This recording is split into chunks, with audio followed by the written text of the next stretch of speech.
Well, for this business, it very much is. A gourmet grocery store owned by struck-off real estate agent Aaron Drever has been placed in receivership. Mr. Drever turned grocer in November last year, reopening a failed Nosh store as the grocer's market. Mr. Drever was stripped of his real estate licence in 2016 after he was found guilty of misconduct on 9 occasions over 5 years. In November, Mr. Drever told us he had turned his life around, re-employed some former Nosh staff and pledged on camera, and you will have heard or seen this if you are a regular listener or viewer, that if things turned sour, he would sell his house to pay his debt. He said that most unequivocally. Here he is speaking to our reporter Zach Fleming at the time. Yeah, we've cross-checked, double-checked prices, made sure we've got budgets, haven't made commitments we can't deliver. They don't get paid. I personally guaranteed all the supply agreements that I will personally honour them. Now that means having to sell the house to make that work. That won't be a problem. So your house will cover everything? Oh yes.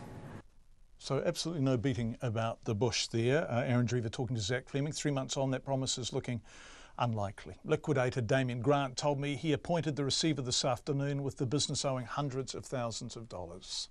The main business is one called Old Grocers Market Limited, and that's the business that's in receivership, and it owns the physical assets on site. And the person you sold the business to was Aaron Drever? He was, I sold it to a company, but Aaron was involved in the company, yes. Right. Now, Aaron has repeatedly told us and other people that he will put his house against the business's debts. Is that a meaningful reinsurance, do you think? Will you be able to get money from the house to repay people who are owed money? I guess I just refer back to my comment I made about John Denise. And your comment that you made about John Denise was that he didn't actually own a house. Yeah. Are you telling me Aaron Drever doesn't actually own a house? Correct. So Aaron Drever's property is in trust? Yes. You see, Damien, you did make the same comment about John Denise, and now I'm very consistent. Yeah, you are. But your consistency is not problematic. It's their consistency that's problematic. People go round giving staff and suppliers assurances. I am good for this. And if the proverbial hits the fan, I have a property and I will stake what I owe you on that. Now, with John Denise and now Aaron Drever, those assurances are meaningless. Most assurances people provide in business, I think, I wouldn't go as far as meaningless, but it's not an uncommon statement for people to make. What is relevant is the binding undertakings that people provide when they provide security and other bits and pieces. So look, I can't really comment on what people say to the media. I mean, that's for other people to comment on. I mean, those are the things that they say and do, and that's up to them and how they want to deal with that. So this has only happened today, but do you have any sense of money being there? What sort of figure in the dollar are you expecting to see repaid, or is it too early to say?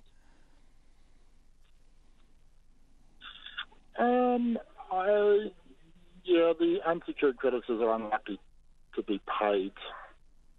The staff might be paid, depending on the level of debt and how much I can sell the stock for.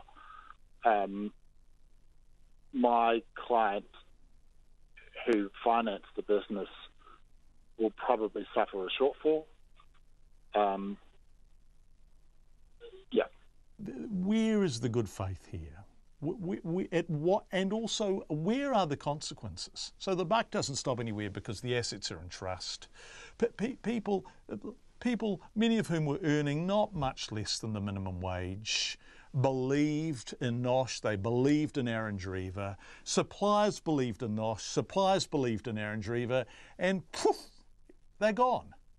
To be fair, John, I believed in Aaron Drever because I put in, he came up with the highest offer, he provided adequate collateral for his offer, and look, there's a flip side to this as well, and that is that businesses fail, and we want people to go into business, including people like Aaron Drever. I mean, he may arguably have had one fail too many, but we actually want people to get out there and take a risk and go into business, because sometimes people like Aaron Drever go ahead and make a success of it, and sometimes they don't. It's not always possible to tell in advance who's going to make a go of it and who's not. So you just have to, if somebody fronts up, they want to do something, they've got the money or the collateral to do it, and so you let them do it. I mean, it's Aaron's money that he was putting on the line, and the biggest loser in all this ultimately is going to be Aaron Drever. There is financial consequences for him in this that are severe. How much money, Damien, are we talking about? Is owed? Do you know yet? No. Any ballpark figure?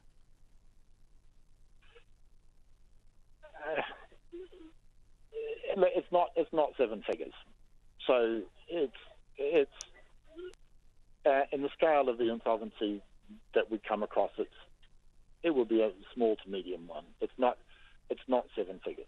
But look, that's just on my impressions of dealing with this file since probably about Thursday last week.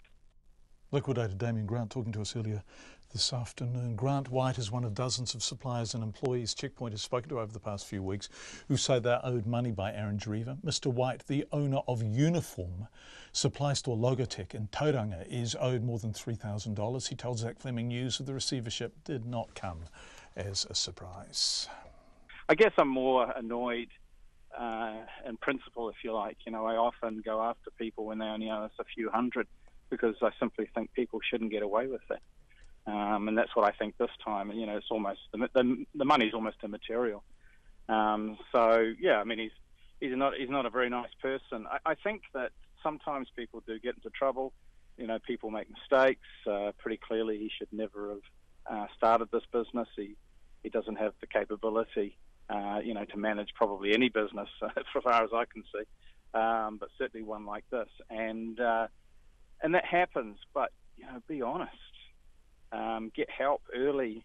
Talk to people who do know how to manage a business to see if they can help you get out of it. Talk to your bank. Don't just keep lying to people. Logotech business owner Grant White, Aaron Drever did not return our calls.